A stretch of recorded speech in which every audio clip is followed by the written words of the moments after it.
नमस्कार, आप देख रहे हैं 4 PM यूपी और मैं हूं आपके साथ निधि मिश्रा। आज बात करेंगे 2007 में पूर्ण बहुमत के साथ आई सरकार बसपा के बारे में। जैसा कि आप जानते हैं कि बसपा सुप्रीमो मायावती लगातार इन दिनों सुर्खियों में है, और क्यों सुर्खियों में ये हम आपको बता दें कि 2022 विधानसभा चुनाव में जैसा कि आप सभी जान रहे हैं कि भारतीय जनता पार्टी प्रचंड बहुमत के साथ फिर से उत्तर प्रदेश में सरकार बना चुकी है, सरकार शुरू कर चुकी है। तमाम मंत्रीगण और साथ ही साथ मुख्यमंत्री योगी आदित्यनाथ भी सरकार शुरू कर चुके हैं। उत्तर प्रदेश में अपनी जो योजनाएं हैं, अपनी घोषणाएं उनको पूर्ण करने में लगे हुए हैं।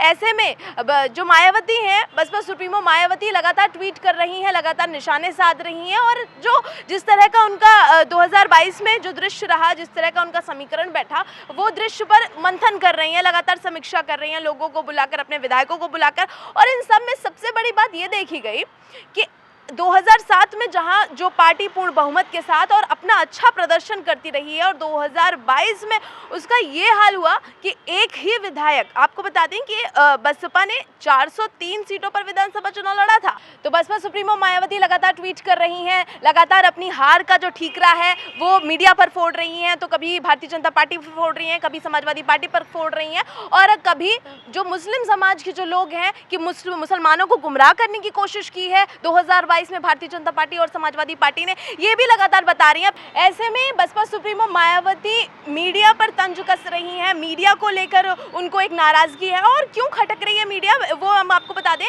कि लगातार उन्होंने ये आरोप लगाया है मीडिया पर कि भारतीय जनता पार्टी और समाजवादी पार्टी ने मुसलमानों को गुमराह करने की कोशिश की है। हिंदू मुस्लिम का जो समीकरण बैठता है हमेशा से ही, आप देखते हैं अपने चुनावों पे, उसको लेकर उन्होंने काफ़ी गुमराह करने की कोशिश की। ऐसे में मुस्लिम वोट जो है वो शिफ्ट हो गया है समाजवादी पार्टी की तरफ। उन्होंने ट्वीट करके ये बताया है, जैसे कि आप देख रहे हैं तस्वीरों में, मायावती का ट्वीट है जिसमें उन्होंने इस बात का खुलासा किया, और साथ ही उन्होंने ये भी कहा कि अब मीडिया के जो कार्यक्रम है उसमें उनके प्रवक्ता नहीं जाएंगे। आपको मैं प्रवक्ताओं का नाम बता देती हूँ।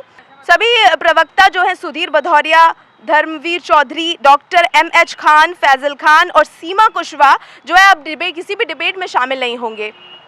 तो ये जो प्रवक्ता हैं बसपा के, उन पर पूरी तरह से रोक लगा दी है। किसी भी मीडिया के कार्यक्रम में, किसी भी टीवी डिबेट पे, किसी भी तरह के जो मीडिया के कार्यक्रम हैं उन पे बातचीत नहीं करेंगे, किसी कार्यक्रम में शामिल नहीं होंगे। और ये शायद रणनीति रही है बसपा सुप्रीमो मायावती की, कि जो रणनीति है उनकी वो इस तरह की है कि शायद अभी कुछ ना बोले। अखिलेश यादव पर भी उन्होंने कहा, जहां एक तरफ उन्होंने विदेश यात्रा को लेकर विधानसभा में बताया कि अगर मैं विदेश नहीं जाता तो शायद इतना सुंदर, इतना खूबसूरत लखनऊ एक्सप्रेसवे नहीं बना पाता, ऐसा उनका सोचना है। और मुझे खुशी है कि अध्यक्ष ऐसे हमारे बने हैं कि अब जब कभी विदेश यात्रा होगी तो भूलेंगे नहीं हम लोगों को। ये ना करना कि राइट वालों को बिठा करके ले जाएं आप। हालांकि राइट में कुछ ऐसे सदस्य हैं वो विदेश नहीं जाना चाहते, और सही बात है, तो सही बात है,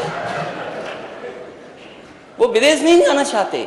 और ये बात मैं इसलिए कह रहा हूं, अध्यक्ष महोदय, उनका नाम मालूम हो तो बता दिया, शुरू से आसानी हो जाएगी। आवाज मैं बात को आगे नहीं बढ़ाऊंगा अध्यक्ष महोदय।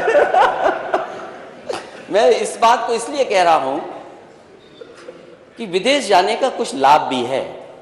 मैं उन लाभों की बात नहीं कर रहा हूं जो कभी कभी कुछ लोग उठाते हैं सवाल।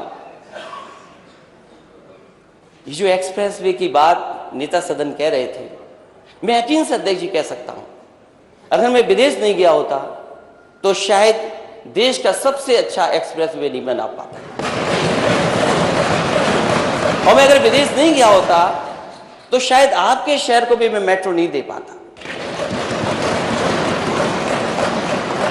और जब मैंने विदेश की बड़ी बड़ी इमारतें देखी, आज तो हम ये जो इमारत जिसमें बैठी है ब्रिटिश जमाने की है, ये हमारी आपकी नहीं बनाई हुई है, किस जमाने में बनी थी।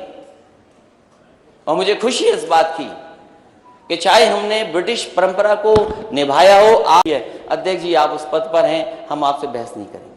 उन्होंने उस पर आरोप लगाया है और ये कटाक्ष भी किया है अखिलेश यादव पर कि काम करने से, जिस तरह का उन्होंने ट्वीट के जरिए, आप जैसे कि देख पा रहे हैं कि ट्वीट में उन्होंने ये कहा है कि अगर वो काम करते और भारतीय जनता पार्टी जिस पर उन पर सवाल उठाती है, उनकी पार्टी पर जिस चीज़ को लेकर सवाल उठाती है, शायद वो भारतीय जनता पार्टी नहीं उठा पाती। इस तरीके के बसपा सुप्रीमो मायावती लगातार जो है सुर्खियों में इसीलिए अपने ट्वीट के जरिए बनी हुई हैं कि आखिर सबसे बड़ी चीज़ समझने वाली इसमें ये है कि बसपा सुप्रीमो मायावती की ये रणनीति है या फिर मजबूरी है, क्योंकि ये समझना बहुत बेहद ज़रूरी है कि आखिर आने वाले समय में बसपा सुप्रीमो मायावती किस तरह से अपनी रणनीति आगे बढ़ा रही है कि या फिर कोई मजबूरी है। ऐसे में भारतीय जनता पार्टी की तरफ से उनको प्रस्ताव भी रखा गया था कि यदि वो राष्ट्रपति पद के लिए हाँ कह देती हैं तो उनके लिए बेहतर होगा, जिसको लेकर उन्होंने खारिज कर दिया है कि मैं ऐसा कुछ भी नहीं करने वाली हूँ, क्योंकि काशीराम के मुद्दे पर उन्होंने जब सवाल उठाया कि मैं उनकी शिष्या हूँ और उन्होंने जब एक पद के लिए हाँ नहीं किया तो मैं भी नहीं कर सकती। इस तरह का जो पूरा समीकरण बसपा सुप्रीमो मायावती बना रही है, लेकिन उनकी जो रणनीति है